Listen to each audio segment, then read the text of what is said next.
Hi and welcome back to another video. Earlier today, I brought you some breaking news that Arsenal had made a confirmed bid for Christian Nogard of Brentford, and obviously that seems to be moving at quite of a pace. It seems like this deal is going to get done within hopefully the next 24 to 48 hours. I say hopefully, obviously it wasn't a choice. But in doing that, that means it is also been confirmed that Thomas Partey is going to be leaving Arsenal Football Club when his contract ends on June the 30th. If you're new around here, please consider hitting that like and subscribe button. It goes a long way in helping my channel grow. It's free to subscribe. Guys, just press the button. Thank you very much. But I'm going to give you my 2 cents and my take on this Thomas Partey issue. Personally, I've said it before, I am in the Thomas Partey's camp. I personally think this is a massive mistake, letting Partey go on a free transfer, which apparently he's also been linked with 3 different clubs from Europe or potentially even Saudi Arabia as well. And also getting in another 31-year-old in Christian Nogard to replace Thomas Partey. Personally, I don't think that is an upgrade. There's been a lot of speculations and a lot of debates online to suggest that Zubimendi was a Thomas Partey replacement and Christian Nogard was a Jorginho replacement. Take you as you wish. Personally, I'm of the opinion that Zubimendi, we already knew he was coming since January. So for me, he was always going to come. Regardless whether Jorginho was going or not, that was already a done deal. In terms of Thomas Partey, there's been speculations, as we all know. Mikel Arteta said before the end of the season that he wanted Thomas Partey to stay. When Arsenal released the players that they had released, when they made a statement at the end of the season in regards to the players that they have let go at the end of that season, Thomas Partey was not on that list. He was on the list of ongoing negotiation or ongoing contract talks. And I was hoping that we would have actually come to a deal, an agreement with Thomas Partey in order to keep him at the Emirates Stadium, but it looks like he's going to be leaving and we're getting Christian Nogard in. As I said, I don't think that is an upgrade. I think that is a downgrade.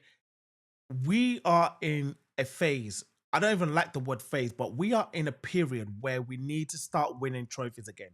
I grew up, I've said it, I grew up before in the era of seeing Arsenal win Premier League titles, FA Cup, or even challenging. And obviously, we lost the Champions League final in 2006. I was there, and those were the highest moments in my Arsenal fan lifetime. And now to come 21 years later, we're still chasing our first Premier League title in 21 years, and also another chasing another trophy in 5 years, and we're signing players like this to expect them to take us to the next level. I really don't understand it. I just personally feel as though that signing Christian Nogard is basically a stopgap, in a sense where in the next couple of years, you're going to be seeing us going into the market for another potential number 6. And I basically think this is a risk. So, in regards to obviously the Thomas Partey confirmation, Fabrizio Romano obviously confirmed it earlier today, basically saying Thomas Partey set to leave Arsenal as a free agent at the end of the month. Story from last week confirmed. Arsenal FC have already activated options to replace Thomas Partey with Christian Nogard.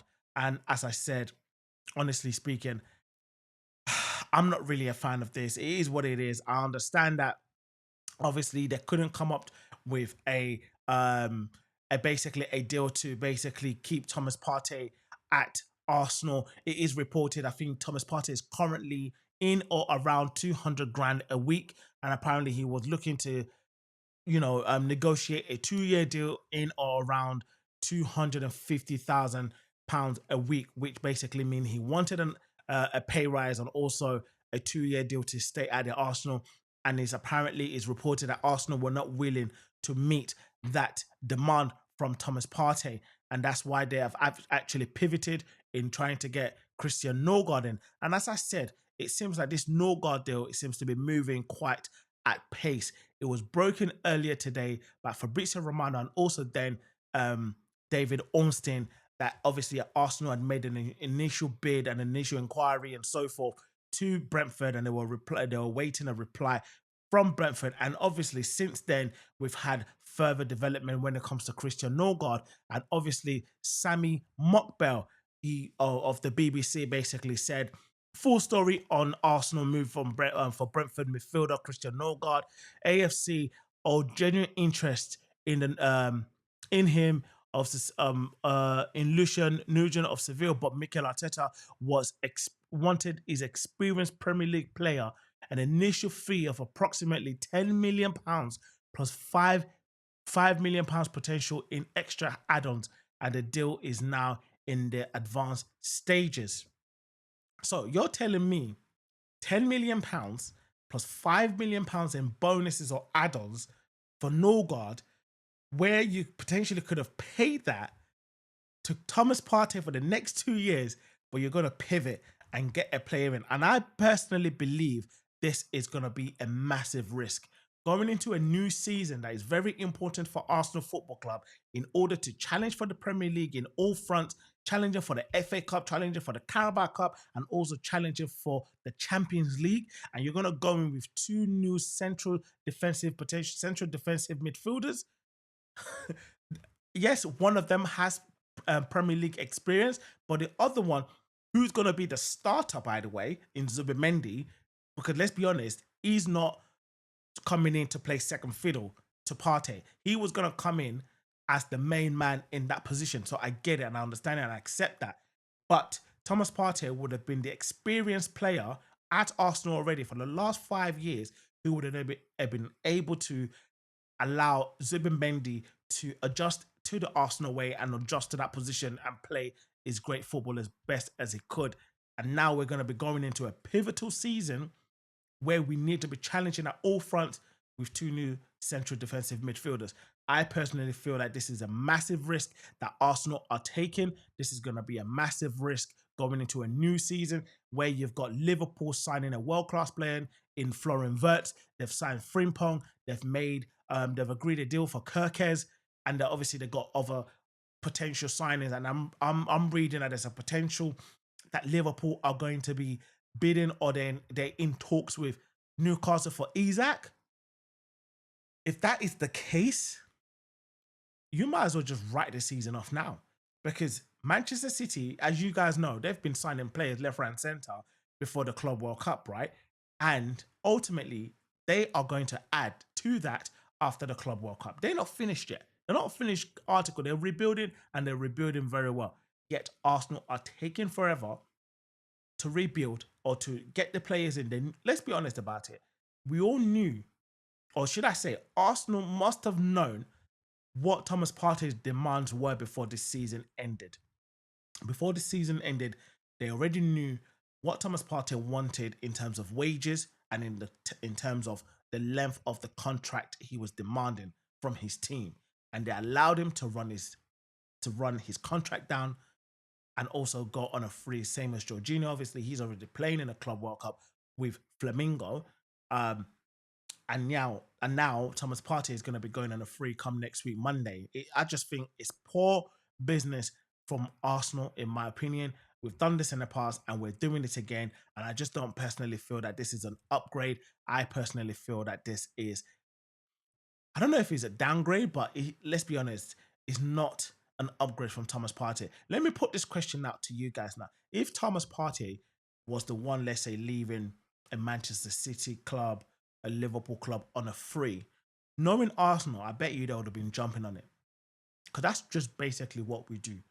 And I just thought we had gone away from the notion of signing 30-year-old or 31-year-old players. And now it's looking like two out of our first three signings that's probably going to be announced in the next couple of weeks or week or so, or days potentially, are going to be two 30-year-olds or 31-year-olds, give or take, and obviously Zubimendi. And that is Kepa, Norgard, and obviously Zubimendi. Kepa is 30 years old. Norgard is 31, going 32 already. I'm just very intrigued as to the length of the contract that they're going to be giving Norgard, and also his wages. Because if they're giving him more than a 2 years contract, which is most likely going to be, because otherwise, what is the point of getting rid of Thomas Partey? And I think the stumbling block when it comes to Thomas Partey is his wages. And I've said this earlier and I'm going to say it again. So at Arsenal, it looks like the Partey is over for us. All I'm going to say is I wish Thomas Partey all the best of luck. Obviously, like I said, I'm in the Thomas Partey camp. I was very happy when we got him from Atletico Madrid 5 years ago. It was what we needed. It's been pivotal to the Arsenal midfield. Said it earlier as well. The defense looked more solid when Thomas Partey is playing in front of them. I do know that clubs do have to move on, players have to move on, and we have to evolve. I get all of that. But when you are now going back to a 31-year-old rather than a young, if we were going for a younger 23, 24, 25-year-old player, I would have been like, you know what? Okay, I get it. For example, Douglas Luiz, I've said it before, the midfielder in Brighton, Celebas or whatever, I can't remember his name, but you know who I'm talking about. We could have gone in for him. It probably would have been a little bit more expensive, but he would have been one for the future. No, God, it's not. But let's listen. The Partey is over. Thank you, Thomas Partey, for all your service for Arsenal. Yes, you was injured for at least 2 out of the 5-year season, but you were pivotal in a lot of the stuff that Arsenal achieved during your 5 years tenure. I wish you all the best in wherever your future endeavors are, but it is what it is. Thomas Partey is going to believe in Arsenal. Confirmed, sealed, signed, and delivered. Anyways, if you guys are new around here, please consider hitting that like and subscribe button. Don't forget to share this video. It is free to subscribe to my channel. It allows me to grow and keep doing more content like this, and also to do live. So you can always come on the live stream, share your comments, and also let's have a conversation regarding football and also Arsenal. And until next time, guys, I'll be speaking to you Gooners. Have a good one.